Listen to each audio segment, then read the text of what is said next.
Это актуальное интервью в студии Петр Васильев. Здравствуйте. Меры всенародной поддержки СВО всегда были в центре внимания и руководства страны. Очень высоко ценятся и самими участниками СВО. Это внимание, которое неоценимо. Сегодня у нас в студии Ирина Савина, общественница, в фокусе внимания которой участники специальной военной операции. Ирина Егоровна, здравствуйте. Здравствуйте. Давайте с самого начала мы с вами, что называется, немножко во времени назад перенесемся. С чего начиналось ваше движение женщин-матерей, тепло рук оно называется. И вот как оно трансформировалось к сегодняшнему дню? В общем-то, у нас как получилось? В 22 году, когда началась частичная мобилизация наших воинов, вот тогда и все и началось. В сентябре месяце 22 года. В общем-то, сначала я сейчас у нас очень хорошо работает штаб тоже помощи Якутии с тобой. Я там начала работать. Я являюсь организатором вот этой организации. И оттуда же пришло такое решение создать именно свой швейный цех, чтобы были как-то наши воины были обеспечены обмундированием. Порывы такие были. Естественно, как первопроходцам, мы все-таки до этого у нас в Якутии никто никогда не шил военизированную одежду. Из этого первые 4-5 месяцев были, в общем-то, очень сложными месяцами. Почему? Потому что у нас не было ни выкроек, не было ни лекал, ничего не было. Мы даже представления не имели, военизированная одежда должна быть какой. Но, тем не менее, шаг за шагом мы в течение где-то 4-5 месяцев мы создали то, что создали сегодня. Но сегодня, на сегодняшний день, мы уже обеспечили нашим комплектом обмундирования. У нас, в общем-то, целый мешочек одежды там под названием «Эрхогу». И более 6,5 тысяч наших воинов обеспечили. А в этом мешке входит, в общем-то, до 15 наименований всякой одежды. Об этом мы тоже поговорим. Ирина Егоровна, хочу вот о чем у вас узнать. Но я, насколько понимаю, швейное производство – это вообще, в принципе, вещь непростая. Если мы говорим о производстве военизированной одежды, там же специальные ткани, специальное оборудование, потому что не каждая, условно, простая швейная машинка, которая у наших бабушек стояла, она пробьет военизированную ткань. Где все взяли, кто помог? Народ нам помогает. Конечно, через проб и ошибок мы все-таки поняли, какая должна быть одежда. Но все-таки наши воины уже начали возвращаться оттуда. Они нам советовали, какие именно ткани нужны, что нужно им особенно. С их слов, с их опыта мы тоже как-то переняли все это. И, в общем-то, как только освоили, как только начали шить, мы уже поехали по улусам, чтобы как-то привлечь наших женщин якутских к нашему движению. И на сегодняшний день у нас 14 филиалов по всей республике. Мы провели более 50 мастер-классов, побывали почти 20 улусах нашей республики. Сегодня, в общем-то, у нас талантливых женщин очень много. Несомненно, в принципе, талантливых людей. Было бы желание, и было бы, конечно, человек, чтобы поняли, что действительно нужна помощь. Кстати, о талантливых людях, мастерицах, не побоюсь этого слова, хочу поговорить.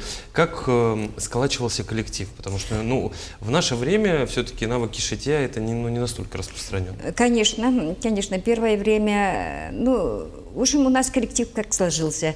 Вот с 1 октября мы уже в технопарке начали работать. С 1 октября 2022 года, в общем-то, при помощи нашего правительства, это у нас руководитель делами правительства и главы нашей республики Михайлов Георгий Николаевич, я его попросила, чтобы нам как-то предоставили отдельное здание, чтобы мы могли шить, потому что желающих много было. Все началось из элементарного, именно с аптечки. Отозвались очень много наших женщин и желающих шить со всех уголков нашей республики. Прямо уже с 25 сентября 2023 года, как мы только вышли призывом, чтобы шили нам аптечку, они тут же отозвались, очень много женщин. С этого и все и началось. Первые дни уже с октября месяца уже люди стали приходить сами.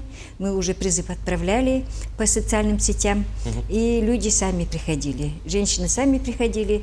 Те, которые пришли, у нас, в общем-то, не так много, прямо много, но именно с опытом люди приходили к нам. И желающие действительно помочь нашим парням. Мы же волонтеры, мы бесплатные работники. Из этого, конечно, люди среднего возраста, молодого возраста, в силу того, что у них нет времени, с нами не могут работать, конечно. А мы работаем практически с 9 утра до 10-11 вечера. И молодым надо как-то кормить свои семьи, надо как-то им самим тоже расти. А вот у нас, в общем, женщин в основном пенсионного возраста. Ирина Егоровна, начинали с аптечки, тем не менее, очень важный элемент, я думаю, любой тактической военной одежды. Сегодня вы упомянули о том, что в ассортименте того, что вы производите, очень много разных наименований. Что конкретно сегодня можно отметить? У нас, например, китель с брюками, это костюм получается. У нас нательное белье, дождевик, тактический костюм, это тактическая рубашка с брюками.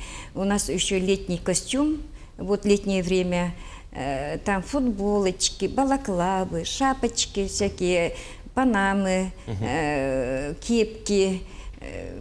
Зимнее время это у нас кулуку, кенчи, вот такие вещи. Зимние штаны, костюмы, зимняя куртка. Это все, в общем-то, достаточно много, мне кажется. Но нашим парням очень нравится. Что, кстати, они говорят, как отзываются? Они отзываются очень хорошо. Очень, они по несколько раз одеваются у нас парни. Те, которые приезжают в отпуск, они сначала к нам приезжают. Приезжают, заказы делают, потом идут гулять дальше в свой отпуск со своими семьями, конечно. Многие прямо с самолета, с трапа самолета к нам бегут. Чтобы как-то Они заказывают заранее, чтобы мы могли по размеру шить, чтобы все готово было. Через 15 дней все это должно быть готово. И все-таки мы должны рассчитать, сколько тканей нужно, естественно. Мы заказываем то в Новосибирске, то в Москве. Вот так, пока заказы дойдут до нас, это, конечно, время тоже требуется, что из этого желательно, конечно, запланировать все заранее. Вся работа должна быть. Всем всего хватает, насколько я понимаю. Ну да. Ирина Егоровна, тем не менее, за вот эти вот 4 года работы, насколько я понимаю, вашего цеха, ваших сотоварищей, уже есть даже результаты на конкурсах. Вот прошел недавно конкурс по пошиву комплектов военной одежды. Мы в этом году 6-й конкурс провели. С 28 мая по 8 июня. Как никогда очень такой долгий, в течение 10 дней наши женщины шили именно эту одежду. А мы начали уже в 23 году, уже в июле месяце в Тачинском улусе первый конкурс провели. Ну, там тоже активно наши женщины участвовали. Было 11 команд. Ну, пока еще сильно не умели шить, но тем не менее. С первых же дней, конечно, у нас самое такое основное вот это должно быть качество. Одежда должна быть качественной, начиная с ниток, заканчивая тканью. И стремлюсь прямо с первых же дней. Какой бы формы, какой бы фасона одежда не была, но одежда должна быть качественной, потому что они идут на войну на этой одежде. Из этого эта одежда не должна рваться, она должна быть очень качественной. Из этого первый год, конечно, качество немножко хромало, но тем не менее мы добились этого. Стремились к этому. Когда проводим мастер-классы, мы говорим сразу, и так все идет, не пройдет у нас. Так что люди сразу понимают, что у нас действительно и так все идет, никогда не пройдет. Все должно быть качественно и добротно. Шов к шву, что называется. Да, шов к шву. Говоря вашим профессиональным языком. Ирина Егоровна, хочу немножко еще поговорить о том, кто с вами сегодня в движении, сколько работает мастериц. Даже, я понимаю, что по районам республики посчитать, возможно, и сложное количество. Вот 14 филиалов. В головном, в офисе в Якутске, в головном офисе, в общем-то, нас 24 человека. Это прямо с 23-го года не меняется. Состав не меняется? Не меняется. Совсем абсолютно не меняется, что удивительно. люди одни и те же. А чуть попозже пришли, конечно, некоторые в конце 23 года, кто-то в 22 году пришел, но с тех пор, с 23 года у нас практически не меняется состав. Сплоченный, сработанный, Не вкатанный, уходит. что называется, Да, да, да. коллектив. Люди, это, как можно сказать, не то что сплоченные, это ответственные люди. Это очень сознательные люди. Это люди, прожившие, конечно, жизнь, непростую жизнь. Люди в возрасте, естественно, они понимают, что это дело очень нужное, и нужно нашим парням надо помогать. Главное, ответственность. Объединенные одной большой целью. Конечно.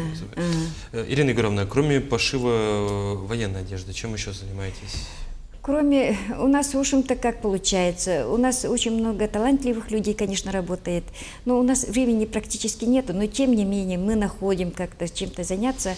У нас, о нас, в общем-то, сложено немало стихов о нашем швейном цехе, что удивительно, казалось бы, да, этот цех швейный, но тем не менее очень много стихов сложено, из них уже две песни уже есть, на одной песне мы уже танцуем сами коллективом, ага, у нас ансамбль сложился, ну, а так сильно, в общем-то, ну, очень много помогают нам, естественно, как медики наши, например, реабилитационный центр, например, нашего города Якутска, Аседа Юньевна Алексеева, вот она главный врач там, и наши женщины там отдыхают в реабилитационном центре, в общем-то, практически мы уже каждый год по одному разу точно мы отдыхаем. Потому что работа сидячая, работа монотонная. Да, сидячая работа, очень устаем, конечно, такая напряженная работа при том.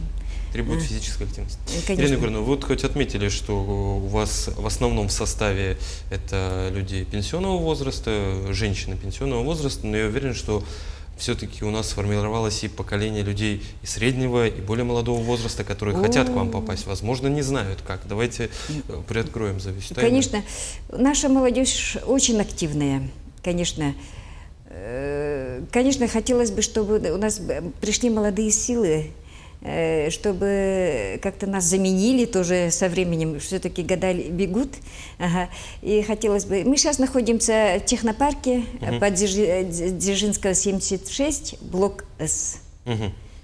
То есть те, кто хочет... Приходите, пожалуйста, конечно, мы всех вас с радостью встретим, поможем, научим. С собой что-то нужно? Свои какие-то ткани, инструменты, возможно? Нет, ничего не надо, у нас все есть. Все есть благодаря нашему народу, нашему населению, нашим организациям. В общем-то, у нас, когда мы начинали, у нас было всего лишь 4 своих, вот из дома мы то, что принесли, 4 машинки таких стареньких, допотопных, бытовых.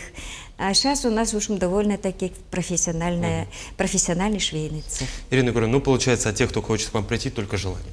Я благодарю вас за интересную беседу, желаю вам еще долгих и долгих лет на этом непростом, но очень важном поприще для наших бойцов. Спасибо. Это было актуальное интервью. До встречи.